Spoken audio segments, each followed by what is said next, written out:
दोस्तों आइए आज आपको एक ऐसे नालायक पति से मिलवाने वाले हैं जिसने अपनी ही पत्नी की 3 बार नकली शादी करवा चुका था। वो भी सिर्फ पैसों की खातिर अपनी ही बीवी को 3 आदमियों के साथ में सौंप चुका था। साथ ही वह जहां जहां शादी करवाता था अपनी पत्नी की, वह सब उसके साथ 8 से 10 दिनों तक रहती थी और 10 दिनों तक उसके साथ में वो 3 बार नकली शादी हुई। उन लोगों ने हर बार 8 से 10 दिनों तक शारीरिक संबंध बना।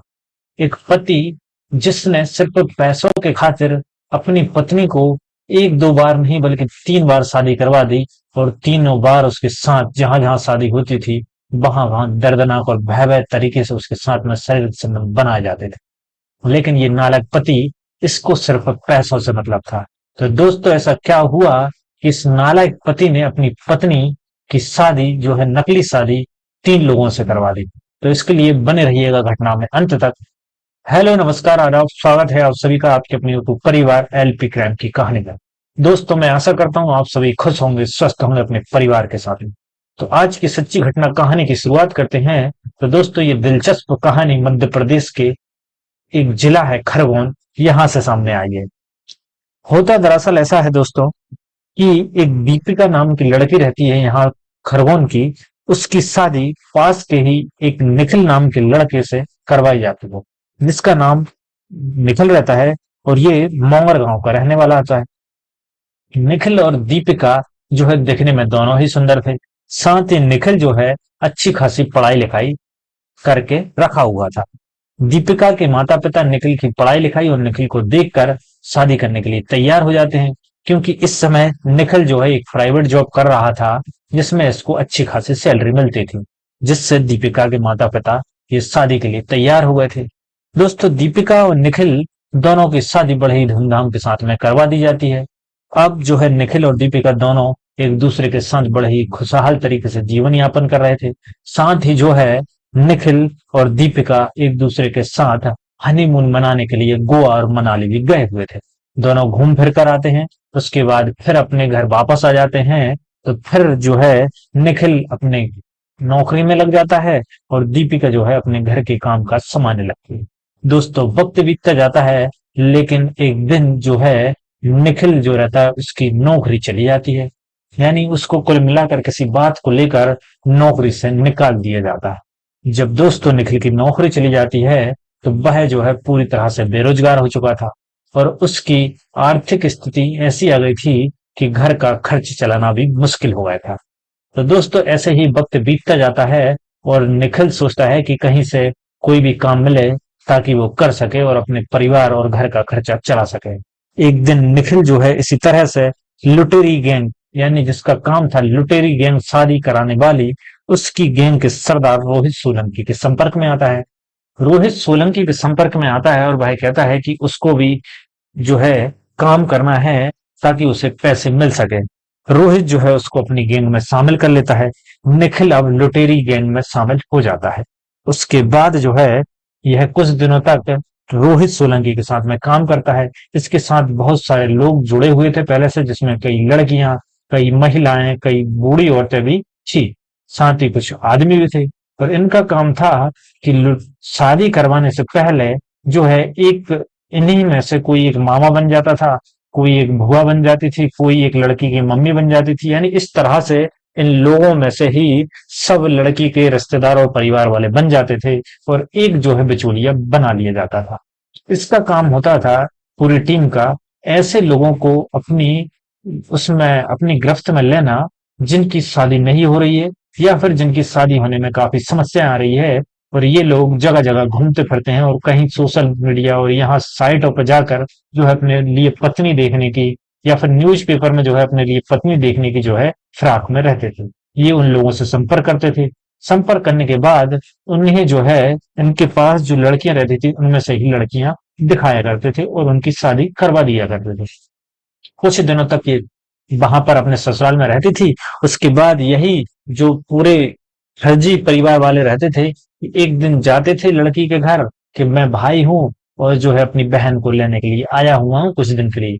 और उसके बाद ये जो महिला या जिसकी भी शादी करवाई जाती थी, वो सारे गहने और पैसे लूट कर वापस आ जाती थी और फरार हो जाती थी। दोस्तों इसी तरह से इस निखिल से भी ये रोहित सोलंकी कहता है कि अगर तुम अपनी बीवी की शादी करवा दोगे तो तुम्हें जो है 2 से 3 लाख रुपए मिल जाएंगे।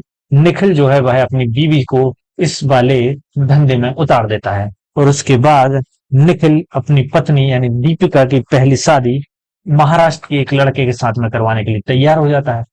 दोस्तों तो पहली शादी दीपिका की महाराष्ट्र में करवा दी जाती है और ये निखिल खुद अपनी पत्नी का भाई बनता है और कहता है कि ये मेरी बहन है। साथ ही इसी गैंग में से सारे लोग एक एक रिश्तेदार इसके बन जाते हैं। उसके बाद महाराष्ट्र में शादी करवा दी जाती है। वहां पर ये लगभग 8 से 10 दिनों तक दीपिका उस आदमी के साथ में रहती है जिसने महाराष्ट्र के जो लड़का रहता है जिसने दीपिका के साथ शादी की थी, वह दीपिका के साथ शारीरिक संबंध बनाता है और दीपिका भी जो है उसके साथ में सब कुछ करवाती है, क्योंकि उसके पति को ऐसा नहीं लगना चाहिए कि वह उसके साथ में किसी भी तरह से जो है इनकार कर रही है किसी भी तरह के संबंध बनाने को। कुछ दिन बीतते हैं और फिर जो है दीपिका को लेने के लिए निखिल खुद भाई बनकर पहुंच जाता है। यानी दीपिका के ससुराल में महाराष्ट्र पहुंचता है। वहां जो है दीपिका को पहले से ही सब कुछ तैयार करके बता के रखा था कि किस तरह से क्या क्या करना है। सारे जेवरात और पैसे जो है दीपिका पहले से ही अपने पर्स में रख लेती है। उसके बाद निखिल जो है अपनी पत्नी दीपिका को अपनी बहन बनाकर घर पर वापस ले आता है और उसके बाद ये लोग पूरे तरीके से नंबर और जो कुछ भी इनके पास रहते थे जिससे संपर्क किया जा सके वो सब पूरी तरह से मिटा दिया करते थे।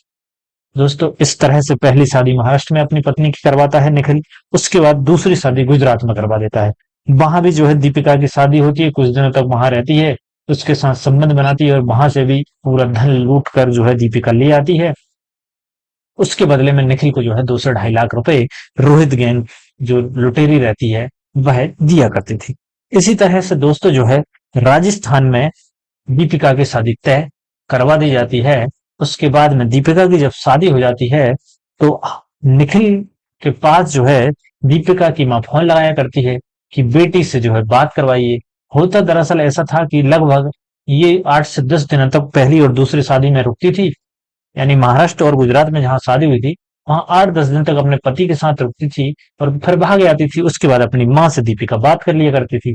लेकिन उसकी माँ ने दीपिका की माँ ने पूछने की कोशिश की कि बेटा 8 से 10 दिनों तक तुम बात नहीं करती थी, कहाँ थी इस तरह के, लेकिन दीपिका ने जो है बहाना बना दिया।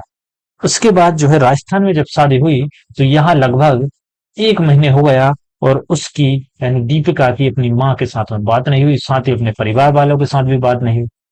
तो दीपिका के परिवार वाले निखिल से बोलते थे कि भाई दीपिका से बात करवाए जिससे कि उससे संपर्क हो सके, लेकिन निखिल जो है आए दिन उनको बहाने बनाकर टाल दिया कर रहा था और भाई कहता था कि उसकी दीपिका जो है कहीं चली गई है और उसने उसको भी नहीं बताया कि भाई कहाँ गई है। इस तरह से निखिल जो है अपनी सास को पागल बना रहा था। सास जो है वो परेशान हो जाती है कि बेटी कहाँ चली गई। उसके बाद जो है दीपिका की माँ उसकी गुमशुदगी की रिपोर्ट दर्ज करवाती है। रिपोर्ट जब दर्ज करवा दी जाती है तो उसके बाद पुलिस जो है टीम बनाकर दीपिका को खोजने की फिराक करती है। फिर जो है कहीं से सुराग मिलता है कि निखिल ने जो है उसकी बेटी यानी दीपिका को राजस्थान में कहीं भेज दिया है। ये जानकारी उसकी माँ को यानी दीपिका की माँ को मिलती है तो वह पुलिस को बताती है कि निखिल ने उसकी बेटी को राजस्थान में कहीं पर भेज दिया है। तो दोस्तों जब ये जानकारी पुलिस को मिल जाती है तो उसके बाद कड़ी से कड़ी जुड़ती जाती है और सीधा जो है फिर निखिल को पकड़ा जाता है। निखिल भी फरार हो गया था। निखिल को पकड़ने के बाद में उससे पूछताछ की जाती है तो पहले तो भाई गुमराह करने की कोशिश करता है। उसके बाद जब पुलिस निखिल की पिटाई करती है तो खुद ब खुद अपना सारा किया धरा उगल देता है और वह बताता है कि उसकी नौकरी चली जाती है। उसके बाद यह लुटेरी शादी गैंग रोहित सोलंकी के संपर्क में आता है और इसके चलते भाई अपनी पत्नी की शादी इस बार राजस्थान में तीसरी बार शादी करवा चुका था, क्योंकि इसके बदले में उसको पैसा मिलता है। नौकरी चली गई थी, घर में कोई भी आय का सोर्स नहीं था। तो दोस्तों ये आदमी जो है वह अपनी ही पत्नी की शादी करवा दिया करता था। उसके बाद में पुलिस ने जहां पर दीपिका की शादी हुई थी राजस्थान में, उस स्थान से दीपिका को अपनी हिरासत में लिया। साथ ही दोस्तों ये निखिल को भी हिरासत में लिया और ये लुटेरी गैंग के सरदार सुनील सोलंकी को भी अपनी हिरासत में लिया। इन तीनों से पूछताछ की तो इनने जितने भी जुर्म किए थे वह सारे कबूल किए। उसके बाद में इन तीनों को, साथ ही जो रोहित सोलंकी की गैंग में जितने भी सदस्य शामिल थे उनको भी तलाश किया जा रहा है और सबको जो है जेल भेजा जाएगा। तो दोस्तों आप देख सकते हैं कि एक पति ने अपनी ही पत्नी की सिर्फ पैसों के लिए जो है 3 बार बेच कर शादी करवा दी। तो आपकी क्या राय है इस कहानी के बारे में, वो आप हमें कमेंट बॉक्स में दे सकते हैं। साथ ही दोस्तों ये कहानी सिर्फ और सिर्फ आपको जागरूकता के उद्देश्य से सुनाई गई कहानी है। किसी की भावनाओं को आहत पहुंचाना इस कहानी का उद्देश्य बिल्कुल भी नहीं।